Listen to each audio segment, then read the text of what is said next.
Pocas ocupaciones de la historia son tan difamadas como la del verdugo de la época medieval. Pintados popularmente como alegres dispensadores de muerte y tortura, la verdad parece ser que muchos verdugos a lo largo de este periodo solían tratar la ocupación con cierta reverencia y exhibían una extrema dedicación al deber. En la época medieval, las ejecuciones públicas estaban destinadas a lograr dos objetivos. Primero, sorprender a los espectadores y segundo, reafirmar la autoridad divina y temporal. Un verdugo firme y confiable desempeñó un papel fundamental en el logro de este delicado equilibrio a través de su aplicación ritualizada y regulada de la violencia en nombre del Estado. ¿Pero cómo se convertía en un verdugo? Resulta que muchos verdugos medievales europeos eran excriminales. El papel de verdugo era tan impopular que encontrar a alguien para hacer el trabajo a menudo requería forzar a alguien a la profesión u ofrecer el trabajo a alguien que estaba programado para ser ejecutado. Se sabía que los países escandinavos hacían un uso extensivo de esta novedosa práctica de contratación, con un pequeño giro en el que mutilaban a los verdugos cortándoles una o ambas orejas para que el público pudiera identificarlos fácilmente.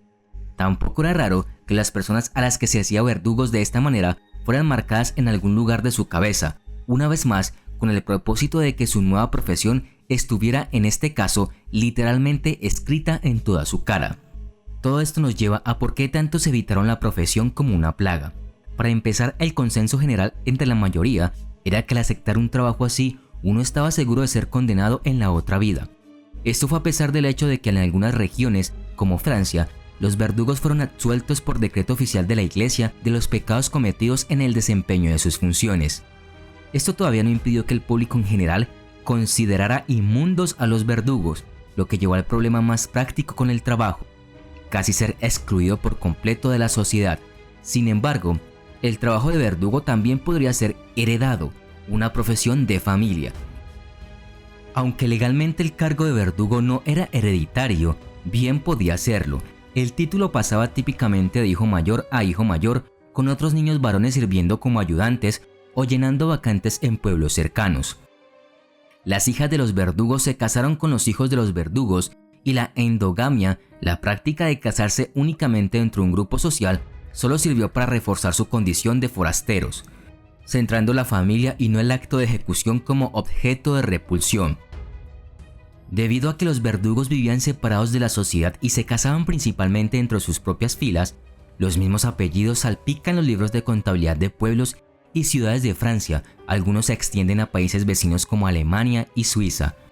Las familias servirían durante varias generaciones mientras los hijos e hijas se casaban para producir sus propios legados. Las dinastías establecidas finalmente normalizaron tanto el derecho de sucesión que se convirtió en ley.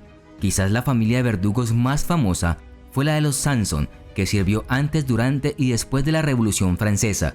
El patriarca Charles Sanson fue nombrado en 1688. Casi un siglo después, su descendiente Charles Henry Sanson se convirtió en el verdugo real de Francia, una carrera que culminó con la ejecución de Luis XVI durante la Revolución.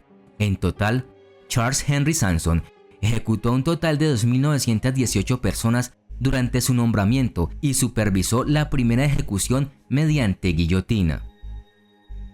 Por ejemplo, en toda la Europa medieval, los verdugos a menudo se vieron obligados a vivir en casas fuera de la ciudad o el pueblo en el que ejercían su oficio.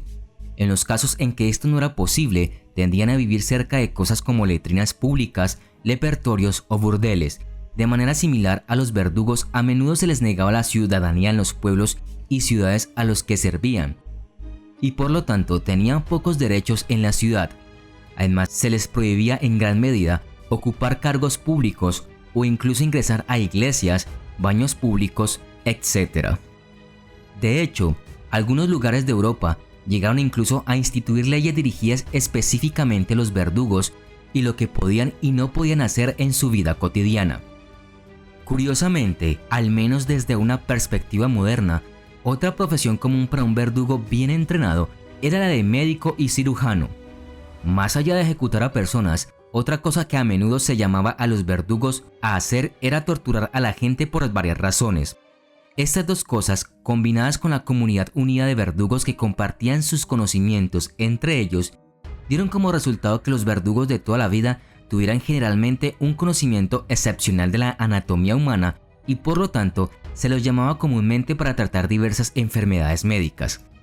De hecho, un verdugo alemán bastante famoso del siglo XVII, Franz Schmidt, señaló en su diario que en el transcurso de sus casi 5 décadas de carrera tuvo a más de 15.000 personas a las que trató como médico, mientras que ejecutó solo a 394 y desfiguró o torturó o azotó aproximadamente el mismo número, lo que significa que la mayor parte del tiempo se desempeñó como médico, a pesar de que la sociedad en ese momento lo consideraba un verdugo. Aunque la historia de Schmidt tiene un final feliz, como muchos verdugos, el público le dio un amplio margen a Schmidt en su vida cotidiana, pero la increíble profesionalidad con la que llevó a cabo sus espeluznantes deberes le valió el respeto a regañadientes tanto del público en general como de los que estaban en el poder. En sus últimos años, Schmidt pudo convertir esto en una reunión con las autoridades de Nuremberg y luego pudo apelar al emperador Fernando II en persona, con el objetivo de restaurar el honor de su familia. Influido no solo por las palabras de Schmidt, sino también por las cartas de los miembros del Consejo de la Ciudad y otras personas notables, al entonces verdugo de 70 años se le concedió la ciudadanía de Nuremberg y se limpió su apellido, lo que permitió que su progenie escapara al espectro sangriento de su vida. Por supuesto, ser ultra profesional con la profesión era algo necesario para Schmidt, ya que en ese momento en Alemania había una ley que estipulaba que cualquier verdugo encargado de repartir la muerte por la espada que tomara más de 3 golpes para decapitar a una víctima serían condenados a morir ellos mismos. Incluso cuando no existían tales leyes, el trabajo de un verdugo era extremadamente peligroso, ya que los verdugos también corren el riesgo de ser asesinados por parientes vengativos o por la multitud que presenciaba una ejecución. Con respecto a este último, si un verdugo fue especialmente cruel al imponer el castigo, simplemente incompetente hasta el punto de causar un sufrimiento indebido o actuó de una manera poco profesional en el desempeño de sus funciones, no era inaudito para una multitud tomar represalias matando al verdugo en el acto, generalmente sin consecuencias para nadie de la turba. El mayor terror para cualquier verdugo era que sus propios errores pudieran arruinar efectivamente el drama cuidadosamente manejado del pecado y la redención y poner en peligro su propio trabajo o algo peor. La gran multitud de espectadores, siempre incluidos muchos borrachos ruidosos entre su número, ejerció una inmensa presión de ejecución sobre el verdugo que empuñaba la espada. Los largos discursos de despedida o las canciones con múltiples versos ayudaron a crear suspenso para la multitud, pero también pusieron a prueba la paciencia y los nervios del profesional que esperaba. Como se puede imaginar a partir de esto, en casos como el de Franz Schmidt, que fue entrenado desde la infancia para hacerse cargo del trabajo de su padre, se requirió un aprendizaje bastante prolongado, incluida una educación sólida de los padres, seguida de asistencia en las ejecuciones y torturas a una edad temprana. Schmidt también señala que practicó extensivamente las ejecuciones en varios animales antes de que se le permitiera ejecutar a un humano él mismo. El objetivo final de todo esto era asegurarse de que no metiera la pata, ya que a las turbas estridentes realmente no les importaba si era el primer día de trabajo de alguien o no. Ahora, aunque ser un verdugo tenía algunos inconvenientes enormes, no era del todo malo. Por ejemplo, los verdugos especialmente hábiles a los que no les importaba viajar podrían aprovechar la escasez de personas dispuestas a hacer su trabajo, ejerciendo su oficio en cualquier país en el que vivieran, en lugar de simplemente permanecer locales. Los verdugos también ganaban con frecuencia dinero extra en forma de sobornos de los condenados o sus familias, siempre con la esperanza de que el verdugo se asegurara de que la muerte fuera lo más rápido e indolora posible, o permitiera a los condenados comodidades adicionales antes de la ejecución. Esto podría incluir, por ejemplo, darles más alcohol o algo similar para que la ejecución sea un poco más fácil de manejar. A los verdugos también se les dio a veces no solo el trabajo de deshacerse de los cadáveres de animales, sino también en algunas regiones el derecho explícito a todos los cadáveres de animales callejeros encontrados en una ciudad. Dependiendo del animal, esto podría significar los derechos sobre pieles valiosas, dientes, etc. Los verdugos también se beneficiaron de algo llamado Habach, un tipo de impuesto que les dio el derecho a tomar una porción de comida y bebida de los vendedores del mercado de forma gratuita. Es más, las autoridades generalmente le daban al verdugo alojamiento gratis y lo liberaban de los peajes e impuestos. Estos pequeños subsidios estaban destinados a compensar el aislamiento social de los verdugos y obligarlos a permanecer en el trabajo.